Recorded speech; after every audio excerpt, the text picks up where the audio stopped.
Happy Monday and welcome to another great week of Spicer and Company. I'm Sean Spicer. And I'm Emerald Robinson filling in for Lindsay Keith. Law and order continues to be a major issue across the country, including right here in Washington, D.C. Yeah, Emerald, that's right. We were both at the White House last week for President Trump's speech, and we saw people and colleagues and friends as they left get attacked, and violent riots continued across the country in the wake of that. In Portland, a man was shot and killed this weekend. We're going to talk about all that in just a moment, but first, just a quick update. A federal appeals court has ruled against Michael Flynn in the Justice Department in their request to shut down his criminal case. It's something we've talked about extensively on this show, and tomorrow Alan Dershowitz is going to be back with us to break it all down and explain where it goes from here. But Emerald, this is amazing. We were just mentioning that you and I were both at the White House. When I walked out of that White House after the president's speech, that's probably in the top 15 most uncomfortable / scary experiences I've had in my life. And Lindsay and I were talking about that last week. It's unbelievable that this is acceptable. It is, and it was actually very surprising. Even though I could hear the protesters outside, I didn't expect to have to encounter them in the way we did on the way out. And it wasn't really myself and the journalists who were walking out with me, but some of the attendees who were getting heckled and attacked by these protesters. Unfortunately, there was Secret Service there, and I know we're going to talk more about it. But like you said, it was a surprise, and I think that a lot of people don't really understand what's going on in the Capitol, even though the journalists and media is based here. It's not something they're talking about. The fact that it's boarded up, the fact that most businesses are closed, the fact that a lot of people don't feel comfortable walking down the street. And I see some of these tourists come into town. They haven't seen this on the media, so they don't know what they're encountering when they're coming to do some sightseeing. And you'll see them uncomfortably walking along. It's a different kind of sightseeing. But don't worry, they're all peaceful protests, as we know. Right. But it was a great RNC. I think the president and his team should be happy, and Republicans are finally catching their breath after a jam-packed week. I want to bring in North Carolina Senator Thom Tillis, who was also at the White House for the president's speech. Senator Tillis, welcome to the show. Well, thanks for letting me be on, Sean.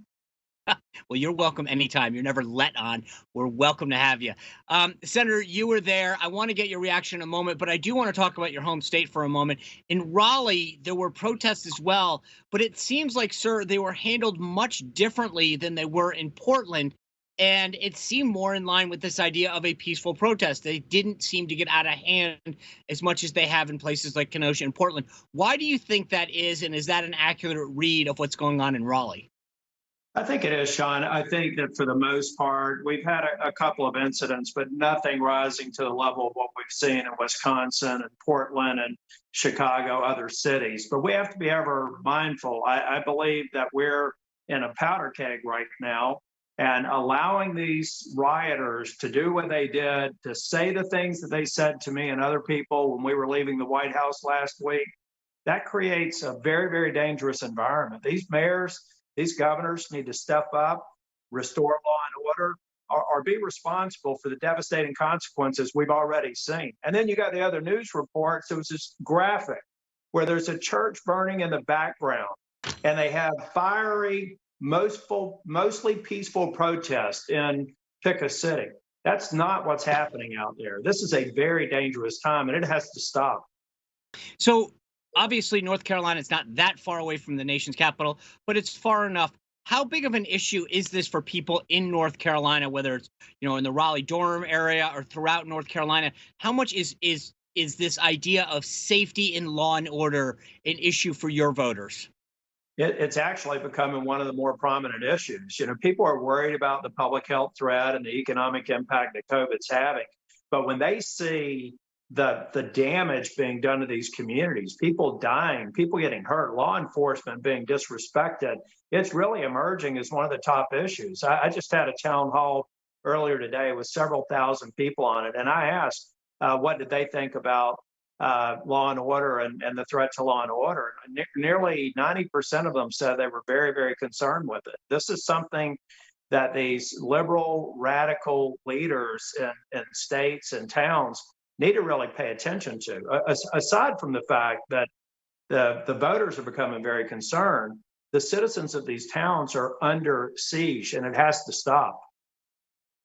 Now, Senator, you've got a contested race this year. It's one of the top races in the country. Tell me, where does your race stand, and where does President Trump's stand on law and order come into play with respect to him carrying your state and you carrying the state? Well, I think the president's standing up for police officers, the vast majority who are great people, and we appreciate the job they're doing. I think law and order, this attack on police officers, is going to be a major factor in how the president and how I get reelected in North Carolina. We've got to heal the economy, and we've got to continue to make progress on COVID. But this is something that the Democrats, I think, overplayed their hand. They're trying to equate peaceful protests, which I invite and welcome any day, with these riots that are occurring. And people in North Carolina are smart enough to see it. They also know that the president's offering help, and many of them are not taking them up on it. Governors and mayors. Thank goodness they did make the right decision in Wisconsin. But at the end of the day, North Carolinians want to feel safe, and they also feel safer when a policeman responds to a 911 call. And I think that the approach that the Democrats, the radical leftists that are running the Democratic Party right now, need to understand that this is a public safety issue, and they're going to be responsible for it if they don't start calling on calm and calling on law and order.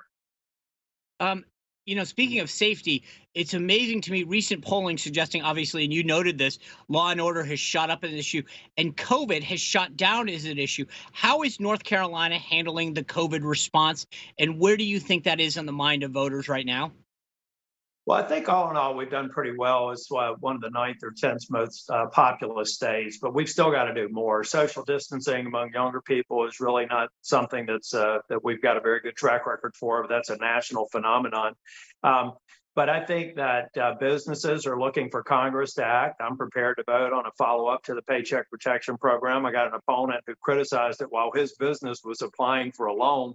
I think that the voters know that Republicans built the greatest economy over in our lifetimes. We can rebuild it. We're making progress on COVID, and we are the party that's going to restore law and order. There's no doubt in my mind, and in the minds of voters in North Carolina. That's why the president wins the state, and that's how I get reelected. Yeah. Senator, I know on Wednesday you've got a big event in North Carolina. You guys are going to be honoring the 75th anniversary of the end of World War II. The president's going to join you. Tell us a little bit about that. Yeah, it's a project that a gentleman out in Wilmington's been working on for years. So we're going to celebrate the end of World War II, but we're also going to celebrate Wilmington as the first recognized World War II city. A lot of people don't think about maybe with the role that North Carolina played beyond, our 82nd Airborne and our Marines down at Camp Lejeune. But we played a very important role in the mobilization leading up to a victory in World War II. The president's going to be here. We'll be together with them, and I'm looking forward to it. All right. Senator, I want to wish you a belated happy birthday. I think it was yesterday. So I know you couldn't be with us over the weekend because we don't air. So I wish you a very happy birthday, and I hope you have a great event down there on Wednesday, celebrating some of these fine veterans and the role North Carolina has played in our military. Thank you, Sean. Stay healthy and safe. Will do. All right, our next guest was just a few yards away when a man opened fire and killed 2 people at the protest in Kenosha. We're going to get his firsthand account after having a gun pulled on him right after the break. Plus, polling in key battleground states is moving in the right direction for President Trump. We're going to discuss this with Trump pollster Jim McLaughlin. And later, the media's lack of coverage on the protests outside the White House after Trump's RNC speech was noticeable, as Emerald and I just noted. All of that is coming up on Spicer and Company.